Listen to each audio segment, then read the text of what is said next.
আমরা ক্লিনিকে।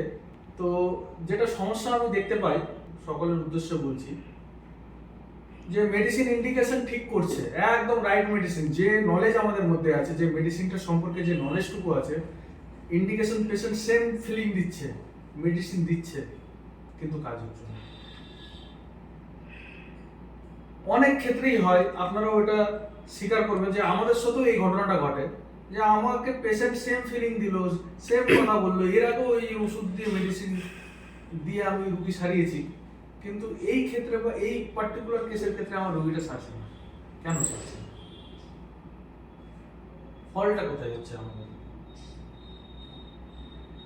আজকে এই বিষয় নিয়ে একটা মেডিসিন আলোচনা করব এবং কারণটা জানার চেষ্টা করব কেন। তো সমস্যাটা হয়, আমরা যে মেডিসিনটার নলেজ আমাদের জ্ঞান থাকে, আমরা তার বাইরে ভাবতে পারি না। সমস্যাটা আমাদের এখানেই হয়ে যায়। আমি নার্স ভূমিকা পড়েছি, নার্স ভূমিকার মতো আরো 2-3টে মেডিসিন কাছাকাছি থাকতে হবে, আমরা সেটা জানি না। আমি ইগনেসিয়া পড়েছি, ইগনেসিয়ার ফিলিয়ার মতো আরো 2-3টে মেডিসিন কাছাকাছি থাকতে হবে, কিন্তু আমরা সেটা নিয়ে কখনোই আলোচনা করি না।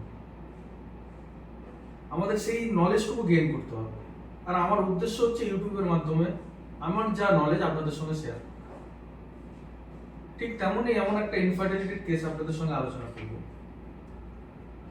কেসটা আমি 1 বছর ধরে আমি চেষ্টা করছি, কিন্তু কেসটা কোনোভাবেই উঠছিল না। পেশেন্টের ফিলিং সিম্পল ভাবে বলি, এবং এই মেডিসিনের কাজটাই হচ্ছে এরকম সিম্পল, এবং খুব একটা আহামরি কিছু নেই। খুব সহজ ভাষায় পেশেন্ট ইনফার্টিলিটিতে ভুগছে প্রায় 3-4 বছর ধরে, গত 1 বছর ধরে আমার কাছে ট্রিটমেন্ট নিচ্ছে। অ্যাজ ইউজুয়াল আমরা যেরকম টেস্টিং করি আইপিআর এর সম্পর্কে, পেশেন্টের বারবার একই বক্তব্য, আমার আইপিআর পরিবেশ, আমার শ্বশুরবাড়ির পরিবেশ ভালো না, আমি খুব কষ্ট পাই তাদের ব্যবহারে, আমার শাশুড়ির ব্যবহারে, আমার হাজবেন্ডের ব্যবহারে। আমার মনে একদম ঘৃণা জন্মে গেছে ডাক্তারবাবু, আমার একদম ভালো লাগে না। আমি ডিটেলসে ঢুকছি না, এইটুকু ফিলিং। আপনাদের অ্যারেঞ্জ ম্যারেজ না লাভ ম্যারেজ? পেশেন্ট বলছে আমাদের লাভ ম্যারেজ। তো লাভ ম্যারেজও আপনার এরকম সমস্যা কেন? আমার বাড়ি থেকে মেনে নেয়নি কেন? অ্যাজ ইউজুয়াল আমরা কোশ্চেন করি, বলছে আমার বাড়িতেও একই পরিস্থিতি ডাক্তারবাবু, আমি ছোটবেলা থেকেই বাবা মা আমাকে কোনোদিনও ভালো ব্যবহার করেনি আমার সাথে, খুব কনজারভেটিভ ফ্যামিলি। আমি বাবা মার কাছ থেকে যখন কষ্ট পেয়েছি, ভেবেছিলাম বিয়ে করব, প্রেম করে বিয়ে করেছি, নিজের শখের মানুষটাকে বিয়ে করছি, তো আমি ভেবেছিলাম যে এখানে অন্তত জীবনটা ভালো যাবে, কিন্তু এখানে আসার পরেও আমার সঙ্গে সেম ঘটনাই ঘটছে। কত কমন সিমটম না, কত কমন ফিলিং না, ভালো করে বোঝার চেষ্টা করো। আমরা কি করি, সঙ্গে সঙ্গে element from love disappointed, element from deceive being, element from abuse being, এগুলো করি, আমিও করেছি। এইসব করার ক্ষেত্রে দেখুন কাছাকাছি কিছু রেমেডি আছে। আমি বলেছি কি কি আসবে, ইংরেজি আসবে, নাগভূমিকা আসবে, পালসিটিলা আসবে, আমি সব রকম চেষ্টা করেছি, কিন্তু কোনোভাবে পেশেন্টের কিন্তু না মেন্টাল স্টেট ঠিক হচ্ছে, অ্যাজ ইউজুয়াল তার ইনফার্টিলিটি ঠিক হচ্ছে।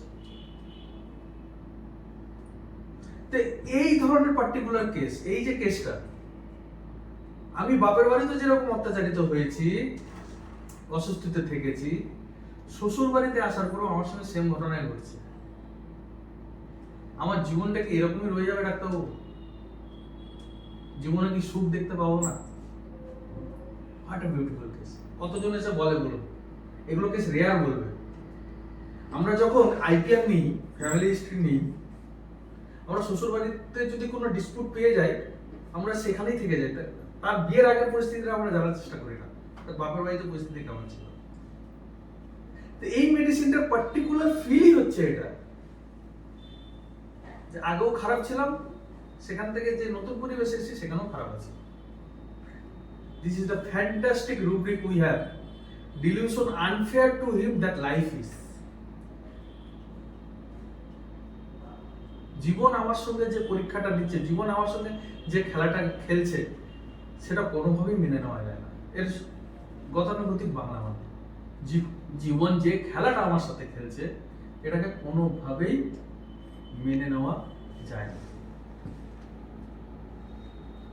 এটা তো আমি সিঙ্গেল রুব্রিক দিলাম। এখানে তিনটা মেডিসিন আছে, ইগনেসিয়া, নাক্স ভূমিকা এন্ড স্ট্রিচিনাম। ইগনেসিয়াও দেওয়া হয়ে গেছে, নাক্স ভূমিকাও দেওয়া হয়ে গেছে, কাজ হয়নি। থার্ড মেডিসিনটা আমি পড়া চালু করলাম। ওখানে একটা বিউটিফুল রুব্রিক আছে, dilution trap this. What is trap? Trap মানে হচ্ছে ফাঁদ, এবং ফাঁদে নিজের কারণেই জড়ায়। আপনি প্রলোভিত হন কোনো জিনিস থেকে, এবং সেই জায়গায় আপনি যখন ফাঁদে পড়ে যান, সেখান থেকে আপনি বেরোনোর রাস্তা খুঁজে পান না। একটা রুব্রিক আছে, ডিলিউশন এনকেজ ওয়ারিং। এটাও কিন্তু আটকে থাকার মতো, কিন্তু এনকেজ ওয়ারিংয়ে আপনি রাস্তা দেখতে পান, আপনি এক্সিট, আপনার চোখের সামনে এক্সিট আছে, কিন্তু এত শক্তি এক্সিট যেখান থেকে আপনি ভেঙে বেরোতে পারছেন না। বাট ট্র্যাপে আপনার কোনো এক্সিটই নেই, আপনি দেখতে পাচ্ছেন না। হয় ট্র্যাপ, লাভ ম্যারেজ করেছি, ভেবেছিলাম জীবনটা সুখের হবে, এই ফাঁদে পা দিয়েছিল, কিন্তু বিয়ের এমন যা পরিস্থিতি ছিল, বিয়ের পুরো সেম পরিস্থিতি। এই ইন্ডিগনেশন এরা নিতে পারে না। স্ট্রিচনাম পুরো নাম বলে মেডিসিনটা। This is the alkaloid of নাক্স ভূমিকা। আমি খুব সংক্ষেপে বলছি, আমরা পড়াশোনা করুন, দারুণ মেডিসিন। যার কারণে delusion persecuted, he was persecuted enemies by. Enemy মানে যে আপনার ক্ষতি চায়, যে আপনার ভালো চায়। এর কাছে দুই পরিবারের লোকই হচ্ছে এনিমি। পারসিকিউট মানে কি, এখনো ধাওয়া ছাড়েনি আমার, বিয়ের আগেও ছিল, বিয়ের পরেও চলছে, শুধু এনিমির রূপটা চেঞ্জ হয়েছে। আগে বাবা মা ছিল, এখন শ্বশুর শাশুড়ি। What a beautiful movie.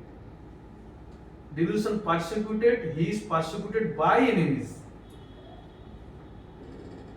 Indignation এবং delusion dead person sees. Dead person মানে আমার সামনে যাকে দেখছি মৃত, মৃত যার মধ্যে কোনো রিঅ্যাকশন নেই। রিঅ্যাকশন মিন্স আমি যে আমার মনের ফিলিং বলবো, আমার মনের কথা বুঝবে, আমাকে বোঝার তো কেউ নেই, বলবো কাকে?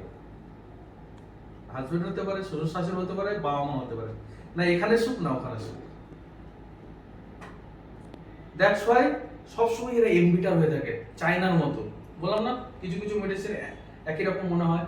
নাক্স ভূমিকার মতো হেট্রেটের মধ্যে থাকে, ইগনেসিয়ার মতো ডিসকনসার্টেড থাকে। বাট ডিফারেন্স ইজ এরা ট্র্যাপ থেকে বেরোতে পারে না। ইগনেসিয়া হাল ছেড়ে দেয় ডিসকনসার্টেড হয়ে গিয়ে, আমার দ্বারা হচ্ছে না, ট্রেনিং শিট করে। নাক্স ভূমিকা রিভেঞ্জে চলে যায়, বাট এরা পরিস্থিতির সেম কন্ডিশন একই রকম থেকে যায়। না রিভোল্ট করে, না রিভেঞ্জ নেয়, না ডিসকনসার্টেড হয়। This is the difference. এবং অ্যালকালয়েড অফ নাক্স ভূমিকা ভালো করে বোঝার চেষ্টা করুন। নাক্স ভূমিকার গুণ আছে এর মধ্যে, আমি আগেও বলেছিলাম, দেখতে অনেক নাক্স ভূমিকার মতো, বাট নাক্স ভূমিকা ফেল। ফিল অনেকটা ইগনেসিয়ার মতো, বাট ইগনেসিয়া ফেল। আমার উচ্চারণটা ভুল হচ্ছে, কিন্তু মেডিসিনটার হচ্ছে নাম স্ট্রিচনিনাম পিউরাম। Fantastic remedy. আমি 4-4টে কেস তুলেছি, রিপিটেড ভেরিফাইড করার পর আমরা এই সব কেস ইউটিউবের মাধ্যমে আপনাদের সামনে তুলে দিই, এবং আমাদের ক্লাসের সঙ্গে যুক্ত থাকলে আপনারা তো এগুলো লাইভ কেস দেখতে পাবেন। আমরা কেস প্রেজেন্ট করি এইসব আমাদের ক্লাসের মধ্যে। তো ভালো থাকবেন, সুস্থ থাকবেন, সবাইকে শেয়ার করবেন। নলেজ শেয়ার করলে নলেজ কখনো কমে না। আমি একা শিখবো এই মেন্টালিটি নিয়ে চললে আপনি জীবনে বড় হতে পারবেন না। আপনাকে আপনার নলেজ সবার সঙ্গে শেয়ার করতে হবে।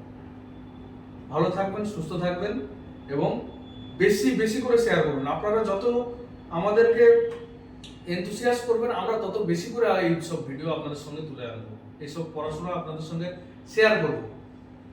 তো আপনারা শেয়ার করুন, লাইক করুন, এবং আমি চাই এবারে 20খানা কমেন্ট অন্তত আমার এই চ্যানেলে আসুন। অসংখ্য ধন্যবাদ সকলকে। ভালো থাকবেন, সুস্থ থাকবেন।